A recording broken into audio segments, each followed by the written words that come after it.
Hello, everyone. It's November 24th. I realize for the Americans, this is a busy week with Thanksgiving coming up on Thursday. Therefore, some of you will be traveling, or we may not see some of them, but that's okay.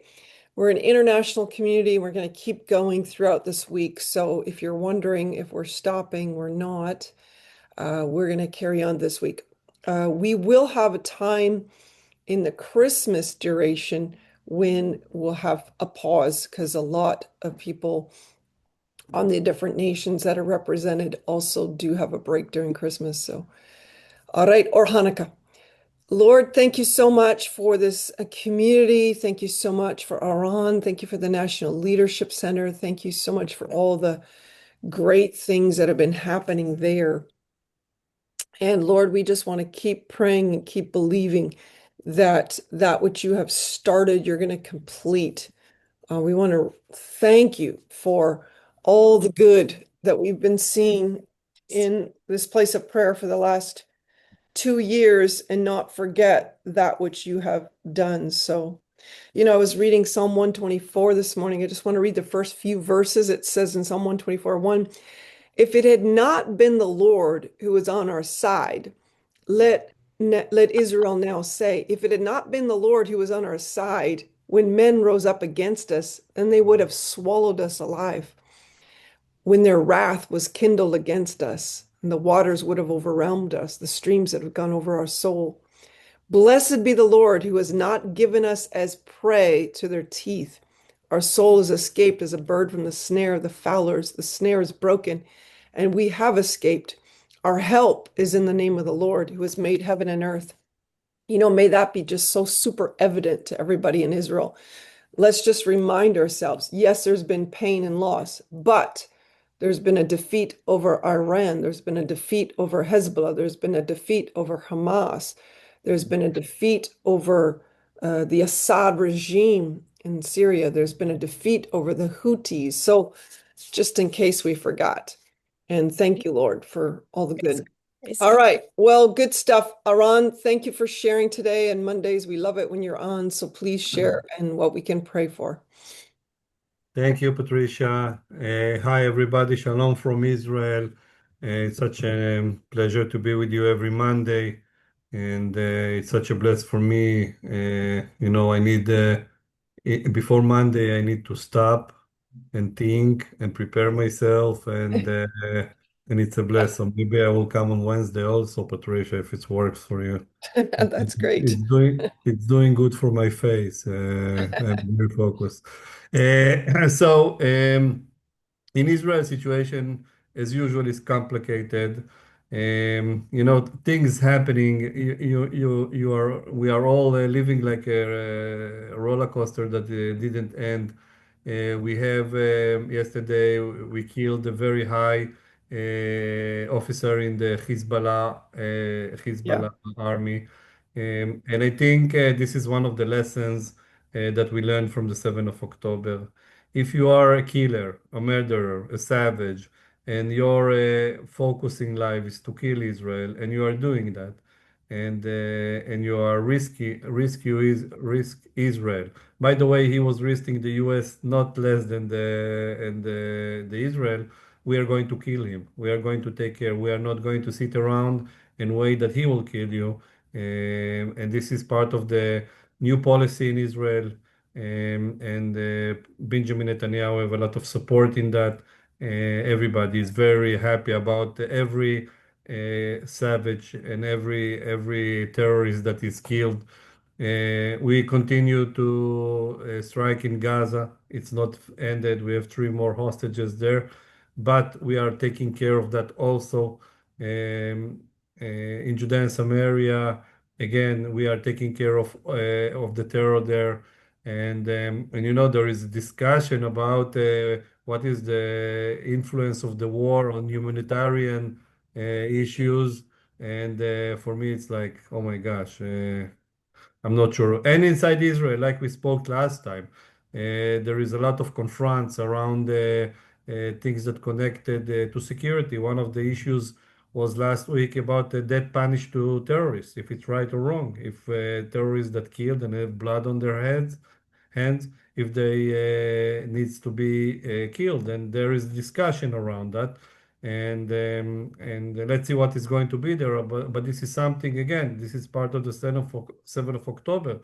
You can be very humanitarian, you can be very love people, but in the end of the day, you love your people and people that kill women, men, and old people and take them and hostages in Gaza.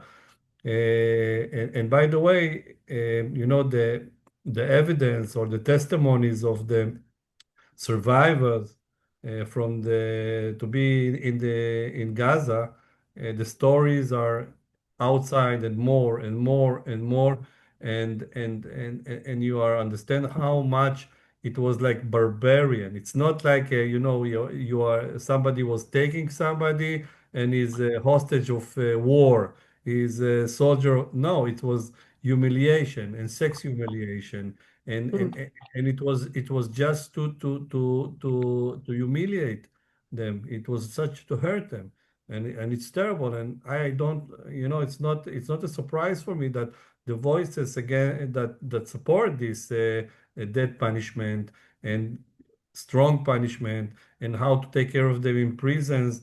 Every terrorist that was sitting in prison, the people, the Palestinian knows about him, and every one of them have eating and clothes and walk in the yard of the prison, and it's not equal to the treatment that the Jewish hostages was taking care. And this is terrible. The testimonies are terrible, but I think part of the thing that I see is the building of Israel. It's like it's take me to the portion of Shabbat, of course, and the activity in the NLC also bring it alive. But in this Shabbat, we spoke about Isaac. Isaac Yitzchak is not a celeb, okay? He's one of the father, but he's not Abraham and he's not Jacob. He's something in the middle. And to be the son of Abraham, it's a big responsibility, right? Because if Isaac will not succeed, what's happened about this experience with the Jewish people, right? And to be somebody that and everybody wants to be an entrepreneur and to build but he was the one that was keeping everything. He is the one that continue the thing, and this is for me the story of Isaac. It's amazing story about him and Rebecca and Esau, of course, and Jacob, and all the stories that are connected to him. It's fascinating for me, and I like to read about him a lot, and to see how much when you are blind something somehow you're going to sitting, and again, to be the son of Abraham, it's a big responsibility. It's not easy.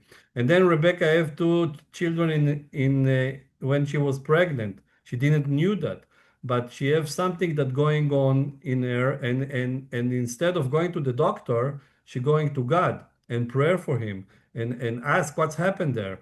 And he said to them, "You are going to have two nations in you," which is amazing news, right? And what's amazed me about that all the time, it's two children that was raising in the same house with the same parents in the same neighborhood in the same tent, eating the same Shabbat dinners, and in the end of the day, two different people, two different people that taking routes, different routes in their life, and for me, all the time, the thing that I was reading in the Bible is the fact that God gave us the ability to choose. God gave us the ability to choose who we are and what we are going to do and what path we are going to do. It's not a genetic thing. It's a decisions in your life. By the way, I'm sure that you can agree with me that every one of us have these two nations in our or belly or shoulders, whatever. We have the Jacob, the good, and the quiet, and then we have the Isa that is more killer, bad, red, blood, all the things that, and I think this is part of, if you are looking in this pregnant as a holistic thing, it's something that it's very spiritual, and for me it's amazing. Um, so I have we have last week in the National Leadership Center and an activity of orphans and widows. Again, these meetings are bringing us a lot of tears and a lot of emotions because nobody prepare you to the moment that you are going to lose your father, and this is something that it's really horrible. Most of the time, that what I see in the last 2 years is that the child, the boy or the girl, are choosing to blame the mother. The mother, because she's alive, right? She's there. But the mother, she is the address to be blamed and to be like the children looking at her, and they want to punish her. They want to blame her on what happened with the father.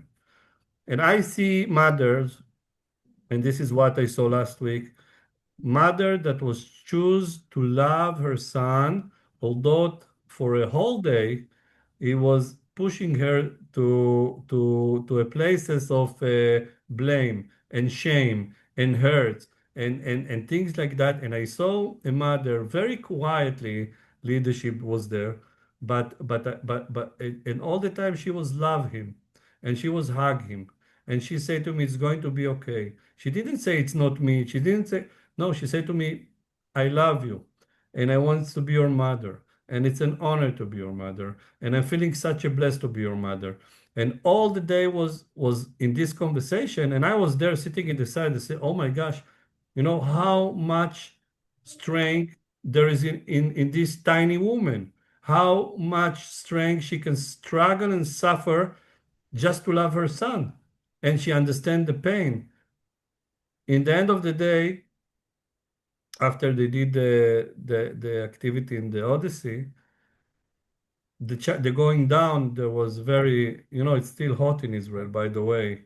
Today it was like 90, and they were sweating, and it was very hard. And then the child came to her and said, "Mommy, I'm choosing today to be your son. I will love you and I will honor you." And I was sitting there and said, "Oh my gosh, this is a 14 years old. How much he grow, and how much things happening in his life that he have to put in test his mother, and day by day she's struggling with him." And this is something that I was very impressed, especially from the mother, and then I saw what I see every day. You have to choose in love. You cannot be, even it's hard, and yes, it's your son, and you cannot run for that. Like when I was married to Levovit, her mother say, "Levovit, she's not alone. You are not going to bring her back. She's for life." And yes, but the question is how you are going to do it. And one of the things that I was learning in the war and I was reading in the portion in Shabbat, and I was thinking a lot about that, is the fact that Isaac Yitzhak was blind. But he was not just blind physically. There is a lot of reason why he was blind. Maybe because he was very old. Maybe because of the angels that was cry when his father took him to bring him to God. But we don't know what is there. But one of the things that we understand, that sometimes people are blind when their eyes are open. The meaning of that, we are very, very focused in what's happened to our life, and we are missing what is there really. We are focusing on the news, but we don't see the miracles. We are blind to good things. We are blind to miracles. And sometimes we are blind to God, and we are focusing on question all the time and not trust and not be there. We are blind. We see the news and we say, okay, where God is leading Israel in this horrible time in the last 2 years, We say what is the historical things that we are doing. But Jacob take the bless, and his father said the voice is the voice of Jacob and the hand is the hand of Esau. And it's incredible say, because Isaac hear the real beauty voice of gentle, of spirit, of prayer, but the hands are telling a different story. And for me, if I'm going to the day by day, and especially in the war, I think one of the things that was hold me strong is the fact that I saw the love. I was focusing on prayer. I was looking, I was not just reliving in the reality of fear or strength, what's happened with my boys and how we are feeling. I was looking in a different things. One of the things that I said to myself and to my wife, that one of the things that I was focusing in the war is to love her, Mm, is to be in the fact that okay, we are crying, we are suffering, but we can be focused on our love as a couple. And I was by the love of God. I was moving, I was focusing, I was praying there. And I think what this is what hold me, and I think this is connected to the voice, the hands, or the day by day it's Esau, but the voice mm, that I'm hearing, it's the voice of Jacob. And I think that if you are training yourself, this is something that it's important. And again, today, let's go to today. It's war, it's stress, it's mm, safety. There is terror attack. There is politics things, anti-Semitism. You can see, and you're focusing just on the bad and focusing on the news. But if you are looking about things that are small, the love, the prayer, the eagerness to God that we see every day mm, happening in Israel. mm, We see the people that are coming back to life. We see all these good things. I think this is the Jacob. And I think mm, our this is bringing me back to the choose. We can choose to be focusing on CNN and the big things that we are see there, mm, or we can focus on the love of Jacob, the voice of Jacob, the voice of love, to be an optimistic, to be the one that is focusing on God and not focusing on the kill. And I think this is what I saw in this mother that was focusing on her son, focusing on the love and not the blames and not on the sorrow and the grief that she mm, had every day in their life.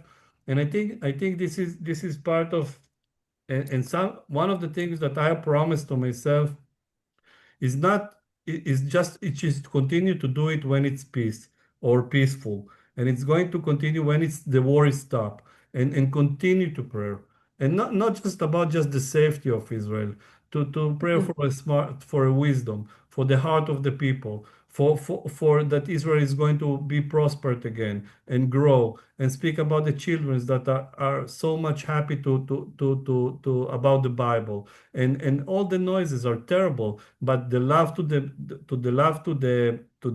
land. And I think, Abraham was creating, he was entrepreneur.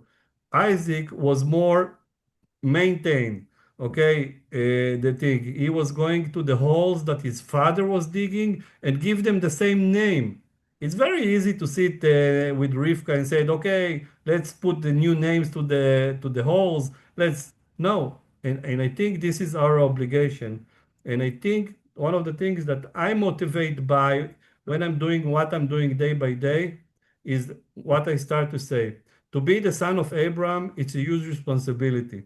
But Isaac was very close because he was his son and that's it. But I think that each and every one of us have to see himself the responsibility of Isaac, the responsibility to maintain the road, the not just to create everything new things, and it's important. It's very important. But we need to keep, and we need to think that our responsibility as the sons of Abraham, Isaac, and Jacob is to maintain the road. And this is what we are doing in the NLC. We are bringing people to purpose in life. We are working with them about faith. We are working with them about the biblical heritage. Why? Because this is the promise, but there is a huge responsibility that comes with us. So I suggest to us all to choose the Jacob voice, and Mm. and be focused on what we're doing because we have a big responsibility on our shoulder, but a big joy and promise to the future, and this is what is going to be. So thank you very much. Wow. That was brilliant. Thank you so much, Aran. And you know, what you said,